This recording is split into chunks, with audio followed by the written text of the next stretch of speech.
I've read a lot of books, watched a lot of films, yet when anyone asks me what my favourite story is, I have one answer: The Last of Us. The game released on PlayStation 3 in 2013, but I first played the remastered version 5 years later. It had already won plenty of awards, but I went in knowing nothing about the game, only that it contained zombies. I was engrossed. Strange, given I've never been more stressed than while playing that game. Sneaking past clickers or bandits or cannibals was heart in mouth material, and often had me screaming aloud. It's taken me years of university, of study, of a dozen more playthroughs of the game to finally comprehend why The Last of Us is my favourite story. There are so many good books, films, and series out there, so why was a video game my storytelling pinnacle? Studying creative writing gave me my answer. Point of view. Feel that breeze, huh? Rather than in books or films where the story is told to us, in video games the player controls the protagonist, making decisions and performing actions on their behalf. You, the player, experience the story alongside the character, and that makes you nearly as much the protagonist as the protagonists themselves.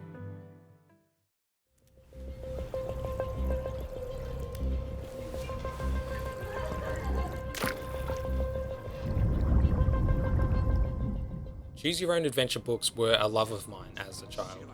In these stories, you go through the book, and at the end of each section, you're presented with a dilemma. Like in this book, where you can either choose a weapon from a cupboard, in which case you turn to page 353, or take an artifact from your backpack, in which case you turn to page 277 instead. These books allow the reader to construct the story themselves, which was exhilarating as an 8-year-old. Writing in the second person point of view helps convey the idea that the reader themselves is the protagonist. It's an effective way of bringing the reader closer to the story. Allowing for interactivity gives the reader agency. It means that their actions have consequences, which means they're more likely to be emotionally invested in the story. Choose Your Own Adventure books are typically generic adventure stories, Indiana Jones style in a jungle or exploring a haunted house, but they don't have to be. Interactive adventure games are the most obvious link between the second person point of view and video games. The standard Telltale game is Choose Your Own Adventure in video game form. In Detroit Become Human, there are hundreds of paths to follow, dozens of potential outcomes, and the story's trajectory is entirely dependent on the player. At critical moments, you are required to make game-altering decisions that can very well lead to the survival or demise of the three protagonists. It's a clear example of how to use perspective. By allowing the player to directly influence the story, the game gives the player an agency that doesn't exist elsewhere. Every action you make has a consequence, good or bad, and there is no do-over button. Importantly, Detroit Become Human makes each player decision definitive. If a character dies, there's no respawning, because the story moves on and the player just has to live with that. You are a real, influential entity in the game, and the idea is to amplify your investment in the story. There's no surer way to have an audience empathize with a character if they themselves are the character. That's the power of the second person point of view.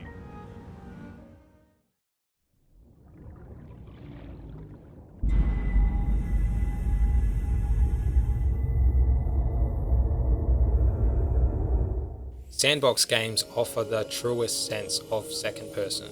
By reducing the linearity of story, the proximity of and agency in the gaming experience increases. In games like Subnautica and Minecraft, although there are stories to follow with tangible endings, the path through these stories is much less defined.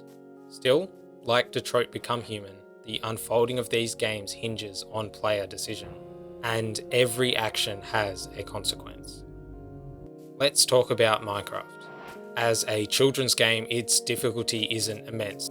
The loosest of storylines will have you journey from spawn to defeating the Ender Dragon, and whether that takes minutes or years makes no difference.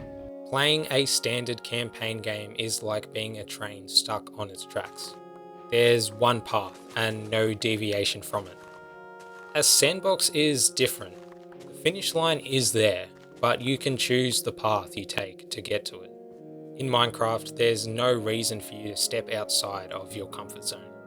In every encounter, you have total control. While Detroit is more rigid in its outcomes, Minecraft is infinite. This is true agency. A dark cave, a trial chamber, nothing stopping you from turning around and running away. Control over outcome has an enormous effect on emotional investment. Subnautica is much the same. Everything meaningful on its underwater alien planet exists outside of the comfort zone, and although there are story hints, there's no clear path, no map to follow. The only progression imperative is exploring the unknown. Subnautica deliberately feeds off a fear of the unknown.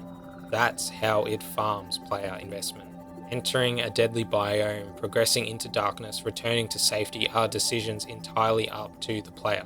Sure, better resources and important story elements exist deeper into the map. Eventually you will have to leave your comfort zone, but that'll be on your own terms. Which means when you head somewhere discomforting, like a Minecraft ancient city or the Subnautica crash zone, and you encounter its dangers, it's because you chose to.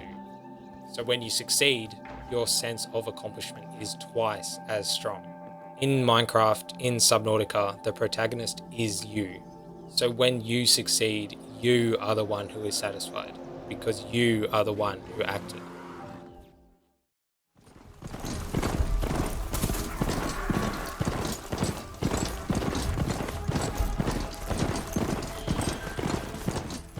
Third-person, single-player, open-world games are some of my favourites. Horizon, Spider-Man, God of War. There's something enticing and entrancing about controlling the character, exploring the world how you wish, encountering the story, for the most part, at a pace you see fit. And maybe they are labelled as third-person games, but the second-person effect is just as strong. Films are shot in third person, and most of these games are designed to be experienced like films. Yet one inherent thing sets them apart from cinema. While movies must fight to be an experience, video games already are. You are the one controlling the character. You are already experiencing the story, secondhand. To me, this is why video games have such higher emotional potential. If you're a part of the story, the more invested you're going to be. The protagonist is an extension of you an extension of them, and if written well enough, you feel every ounce of their emotions. Love, joy, pain, loss. Saying, "put yourself in someone else's shoes," is a phrase you're taught to keep front of mind while writing. In a book or film, the opening sequences need to do their best to have the audience empathise with their characters. If the audience don't care about who's telling the story, if they can't put themselves in their shoes, then I'm sure they've got much better things to do with their time. Video games, this is easier. You are literally put into the character's shoes. You are made to experience everything it is to be that character, intimately, sometimes uncomfortably. This is video games' greatest strength. The best video games use this to their advantage.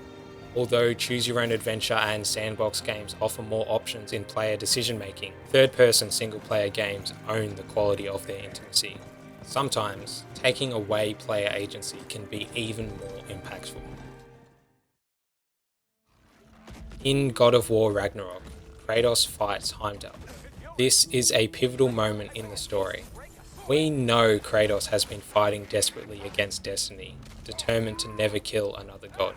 And then we're thrust into this battle with a god where, with control over Kratos' combat abilities, we as a player slowly whittle down Heimdall's health. Eventually, the moment comes. You've depleted his health bar, and then your control of Kratos is ceded to the cutscene. We know Kratos must kill Heimdall to protect his son, and we also know that that would go against his one rule. If this were Detroit Become Human, this moment would be presented as a choice. We would make the decision, but this is a different type of game, and this is a cutscene. We had agency during the fight, but that's gone now. so when Kratos chooses to kill Heimdall, the emotions are immense. It's empathetic storytelling on multiple levels, because we are made to feel exactly like Kratos in that moment. Cornered, trapped. We crave that agency back, that ability to make the choice, but we have no option and no say in the outcome. And a film just can't evoke that kind of nuanced empathy. That's the strength of the second person point of view. What? Nothing, it's just... I've never seen anything like this, that's all. You mean the woods? Yeah. Never walked in the woods. It's kind of cool. There's a reason the prologue of The Last of Us begins with Sarah. You're young, innocent, can't do much but wander the house. First, you're made to feel like her, helpless and afraid. But then you play as Joel, and as you carry his daughter to safety, you know how scared she's feeling because that was just you. And just when you think you've reached safety, she dies in his arms. Your arms. The game revolves around this principle. You are Joel and Joel is you. Throughout, the game encourages a synthesis between you and its protagonist. More than any other game I've played, it wants you to feel as though you are Joel by the end. To not just empathize with him, but to be him. The scarcity of ammo and crafting resources demands you be intelligent and conservative. The game encourages stealth over assault, and encourages you to save ammo for deadlier, more difficult fights. That necessity for conservation adds an extra layer of agency to every encounter. It's rare to find yourself without ammo in a game of this genre. Take Horizon, for example. You can still use stealth to bypass enemies, yet its resources aren't nearly as sparse. You don't have to worry about ammo, you can just craft more. In Horizon, it's completely viable to begin an encounter with stealth, and when you're discovered, to merely commit to assault until you win. But The Last of Us is not like that. In Horizon, stealth and assault are equally viable. In The Last of Us, there's usually not much other choice. Most often, you're more likely to survive via stealth than all-out attack. And if you do choose to fight, you can be sure you'll be wishing you didn't when you get to the next fight without health or ammo. Because of this, you're so much more invested in every encounter. I was desperate to remain in stealth because, unlike Horizon, I knew the consequences for failing were that much more severe. On my first playthrough, I'd hold my breath, chew my lip, even pause the game to compose myself. Equally, the collectibles scattered throughout the world are often deliberately out of the way, where finding them can be more trouble than they're worth. As a completionist, this had me at odds. The game once again forced me to make a decision: head into danger for the collectible or escape and survive. I found that, as much as I hated it, I usually chose the latter. Steady. Just over halfway into the game, we play as Ellie. Again, this is all about intimacy and empathy. We've spent plenty of time with Joel. We've begun to consider him an extension of ourselves. But the game has a big climax planned, and for it we must feel as connected to Ellie as Joel does. That's why the diner encounter between Ellie and David is one of the highest tension, highest stakes moments in the entire game. Again, we're not being asked to place ourselves in Ellie's shoes because we are in Ellie's shoes. We feel everything she does. We have to survive. By the end of the game's winter section, we've developed a deep, powerful connection to Ellie. Ideally, we're as connected to and invested in Ellie's welfare as Joel is. All of this is in service of the game's climax. By the final chapter, we should feel so connected to Joel that, for all intents and purposes, we are him. The game demands that we feel every single punch and hit, emotional and physical, in its final sequences. Joel's ultimate decision, choosing between Ellie and a cure, is a terrible moral dilemma, but because we feel so close to both him and Ellie, his decision to save her should feel entirely justified. Ask anyone the same dilemma without context, and every time they choose the cure, I would too, but not after playing the game. The kind of emotional investment that The Last of Us evoked was so powerful that, in the context of Joel and Ellie, I'd save Ellie every time. I was so connected to both characters that, just like Joel in that moment, I felt he had no other choice, that he was making the right decision. It's the kind of emotional storytelling that books and films can only dream of, and only the very, very best can come close to accomplishing. It's the kind of storytelling power exclusive to video games, the kind that glues us to the credits long after the final scene. And for me, only one other story has come close since.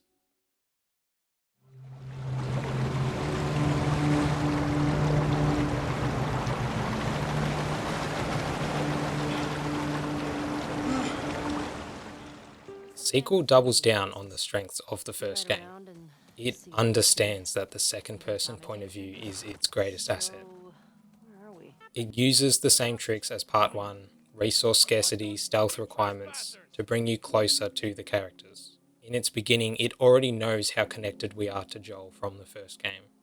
So when Joel dies, we feel that emotional blow just as strong as Ellie. As it was with the Choose Your Own Adventure and Sandbox games, Part 2 highlights the consequences of each action you, the player, make. While it can't move beyond the train tracks of a linear story, it utilises the agency the player does have. Human enemies are given names. When an enemy finds a dead companion, they call out their name and show visible distress. Dana? You okay? Most games treat NPCs as background, as fillers, but giving each enemy a name for their friends to call out, to humanise them, means that when we choose to shoot one of them, we feel the emotional, moral consequences of that action. One of the best moments of uncomfortable intimacy comes at the midpoint of Ellie's story, when she corners Nora, one of Joel's killers. She has the opportunity to get revenge, violent revenge. But the game pauses on a close-up shot of Ellie's face and will not continue until the player presses the button to attack.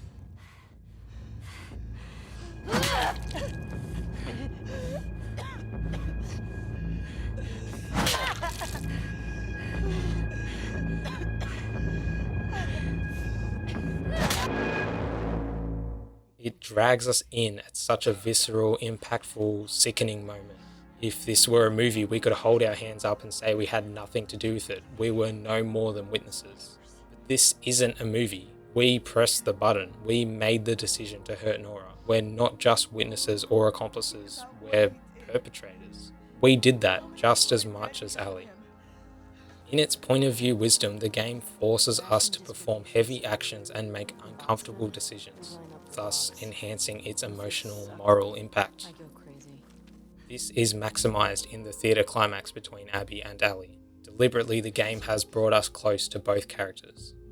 There's a reason we encounter the Rat King as Abby, because just like the dino fight between Ellie and David in Part 1, when you survive something so terrifying together, you can't help but form a bond.